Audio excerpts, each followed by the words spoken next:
શહેર અને તાલુકા કોંગ્રેસ સમિતિના પ્રમુખશ્રી દ્વારા આજે જે ગાંધીધામ મહાનગરપાલિકા સમક્ષ લોકોની સમસ્યાને વાચા આપવા માટે, લોકોની પીડાને અવાજ આપવા માટે આજે કોંગ્રેસના સૌ આગેવાનો અહીંયા ઉપસ્થિત થયા છે। દરેક વોર્ડના પ્રતિનિધિઓ આજે અહીંયા હાજર છે।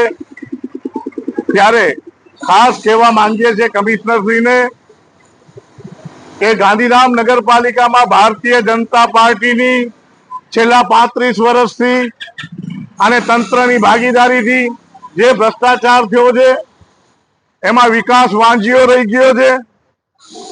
મહાનગરપાલિકા બની એટલે લોકોને વિશ્વાસ આવ્યો કે આ વિકાસના ઘરે હવે પારણું બંધાયું છે।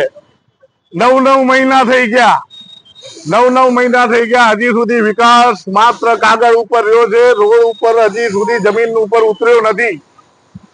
9 મહિના થઈ ગયા, દરેક કમિશનર આવીને એક જ વાત કરે કે અમે ગંદકી ઉપર કામ કરશું, રોડ રસ્તા અને પ્રાથમિક સુવિધાઓને તાત્કાલિક અસરથી સુધારશું।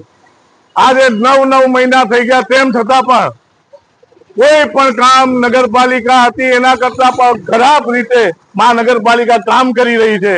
ત્યારે આ મહાનગરપાલિકાના કમિશનરશ્રીઓને અમે કહેવા માંગીએ છીએ કે તમે મહેરબાની કરી અને ભારતીય જનતા પાર્ટીના ઓછાયામાંથી બહાર નીકળી જાઓ અને વિકાસને આ શહેરની જમીન ઉપર ઉતારો, એવી માંગણી સાથે આજે કોંગ્રેસના સૌ સદસ્યો અહીંયા ઉપસ્થિત થયા છે। જય હિન્દ, જય ભારત, જય કોંગ્રેસ।